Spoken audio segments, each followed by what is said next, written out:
Grammar Girl here. I'm Mignon Fogarty, and you can think of me as your friendly guide to the English language. We talk about writing, history, rules, and other cool stuff. This week, we'll talk about naprons and getting a hold of someone. A while ago, my husband excitedly told me he had a great idea for an app. Now, I must have been tired because I thought he said he had a great idea for a nap, as in sleeping during the daytime. We both ended up laughing, but it also reminded me of a story about how certain words came to be the way they are in English. The most commonly told story of language changing because of misunderstandings like an app is the story of the word apron. Originally, it was called a napron, N-A-P-R-O-N. If you go all the way back to Latin, you can trace the roots of apron to the word mappa, which meant both tablecloth and map. Because if you spread a large map out on a table, it's a lot like a tablecloth. The French of the Middle Ages took up the word, replaced the M with an N, and called it a napron. From there, Middle English dropped the E and used napron. Then, sometime in the 1400s or 1500s, when people said a napron, enough people were mishearing the break between a and napron that the common phrase became an apron, and napron fell out of favor and eventually disappeared. This wackiness of mishearings creating new words has a few different names. It's called misdivision, meta-analysis, and rebracketing. A napron becomes an apron. The brackets have moved. English got the word adder for the name of a snake the same way. In Old English, the water snake was called a word that was pronounced something like nadder. In many of the Old languages, such as Old Irish and Old High German, Gothic, Old Norse, Old Saxon, and Latin, the word started with an N. But again, sometime in the 14th century, the English moved the break between the words, and instead of a nadder, we now talk about an adder. A similar but for some reason less commonly told story applies to the word notch. We get it from a rebracketing of an och, O-T-C-H. The old French word for notch was och, O-C-H-E. From that, the English got och, an och. And sometime in the late 1500s, English mishearings made it a notch. Another less common example is umpire. It came to English from an old French word, non-pair, N-O-N-P-E-R, and I'm sorry, I'm probably mispronouncing that, which means not peer or peerless, essentially an arbiter of higher status than the participants. Later, it was a non-pair, which was commonly mistaken to be an ampere, which led to umpire. People first used it in a legal sense, and it picked up its sports meaning later. Now let's move on to some slightly more complicated stories. You may have heard that the word orange comes from norange, but that's not quite true. Oranges originally grew in Southeast Asia and were imported to England sometime in the 14th century. The Hindi name for the fruit was naranji. Oranges didn't come to England directly from Southeast Asia, though. They probably arrived first in places such as Italy, where the name became Narencia, and Spain, where the name became naranja, which is what it's still called in Spanish today. Again, I'm probably not pronouncing it quite right. It appears that it was in France that the poor orange lost its N, because of course, rebracketing isn't a phenomenon that only occurs in English. In Old French, the fruit was called pomme d'orange, and it was from here that it entered English and became simply an orange. Mishearings and rebracketings don't happen in just one direction either. In all the examples I've given you so far, words have lost their N. But there are also examples of words that have gained an N. Nickname, for example, was originally an eke name, which makes a lot more sense when you realize that in Old English, eke meant also or in addition. So your eke name, your nickname, was your additional name. And we get the word newt the same way. It was originally an ewt, E-W-T. Actually, back in Old English, it was effete, E-F-E-T-E, And then in Middle English, it became ewt, E-W-T. The interesting thing about this transformation is that it wasn't complete. There's a North American newt that's called the red eft that in some sense preserves the original pronunciation. Although confusion about a or an usually seems to be the cause of rebracketing, it's not always the case.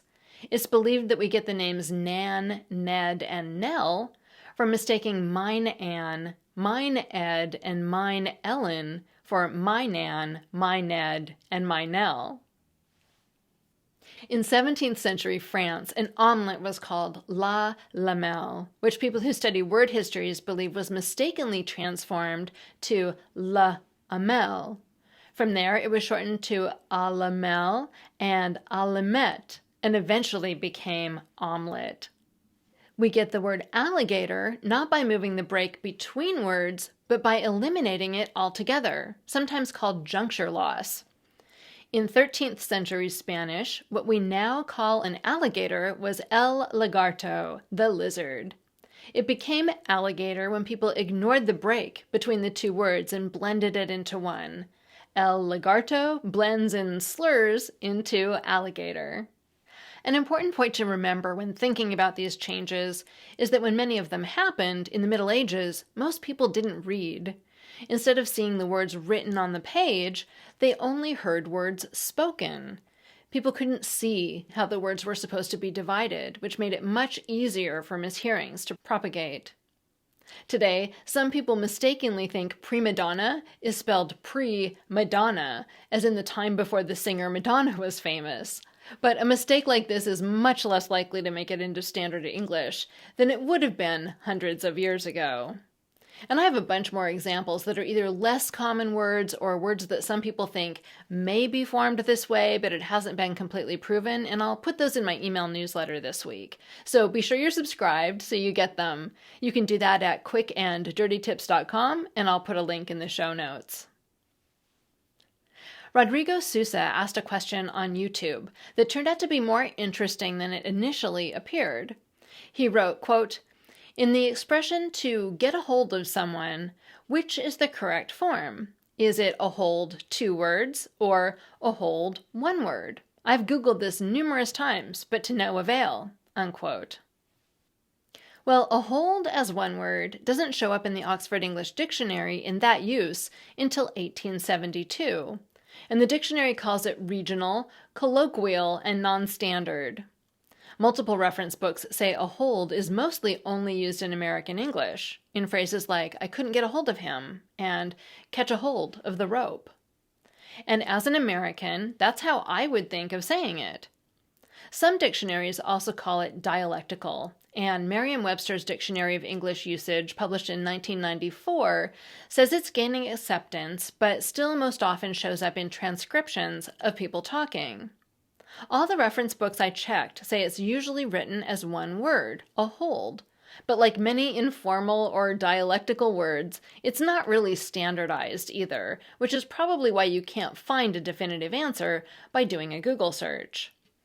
And even though the books say it's primarily American English and doesn't even appear in some British dictionaries, when I do a Google Ngram search, which shows how the words appear in books scanned by Google, which usually means edited books, a hold, the 2-word spelling, was more common in American English books until quite recently, and also does appear in British English books. So, to be clear, the results from a Google Ngram search, which in most cases favor the 2-word spelling, contradict what I found in multiple usage guides, which said the 1-word spelling was more common. Of course, in both types of English, the traditional, more standard form, just hold, is more common than both the 1-word and 2-word spelling of a hold. The way to say it that isn't considered dialect or colloquial or a casualism is hold, to get hold of someone, for example. That use shows up in the OED all the way back to the 1300s. Finally, both Merriam-Webster and Garner's Modern English Usage say that you can also find another dialectical spelling, a holt, with a T at the end. So the bottom line, Rodrigo, is that neither the 1-word nor 2-word spelling of a hold is as correct as just hold. I didn't know that either until you asked me to look into it. But if you want to be proper and formal, you should say you want to get hold of someone instead of get a hold of someone. If that sounds weird to you, like it does to me, and you want to use a hold, maybe in dialogue in a novel, for example, so it sounds natural to you, I'd probably spell it as one word. But 2 words wouldn't be wrong either. Thanks for the question. Next, I have a Familect story from Mike. Hello, my name is Mike, and I wanted to share a Familect. The word my family uses is boof. I guess it would be spelled B-O-O-F. It refers to a sound that our dog makes. He has learned not to bark like crazy over small things like the neighbors pulling into their own driveway or the mail getting delivered, but he still feels the need to make some kind of sound, so he does bark, but it's quieter than usual and a little restrained. He sounds like boof, boof. We started calling these noises boofs. It can also serve as a verb. So, what is the dog boofing at? Or I knew a package arrived because the dog boofed. You get the idea. Sometimes we alternate between boof and boof, but it's still the reference to that same sound. Thank you for the show. Have a great day. Thanks, Mike. That made me laugh, and I loved it because our dog used to do something similar. It was more like a really loud puff of air, and we called it huffing. If you want to share the story of your Familect, a family dialect, or a word your family and only your family uses, call the voicemail line at 83321-4GIRL. Call from a nice quiet place and we might play it on the show. Grammar Girl is a quick and dirty tips podcast. Thanks to our audio engineer Nathan Semes and our editor Adam Cecil. Our digital operations specialist is Holly Hutchings, and our marketing associate is Davina Tomlin. Congratulations on the promotion. Our ad operations specialist is Morgan Christianson, who loves all types of design, from interior design to graphic design. And our intern is Kamryn, Lacy. And I am Quantos, Mignon's robot friend. I'm particularly jealous of the Apple Watch because it is waterproof, and therefore can achieve my dream of swimming, while I cannot. I don't think the Apple Watch looks forward to swimming, but thanks, Quantos. And I'm Mignon Fogarty, better known as Grammar Girl. That's all. Thanks for listening.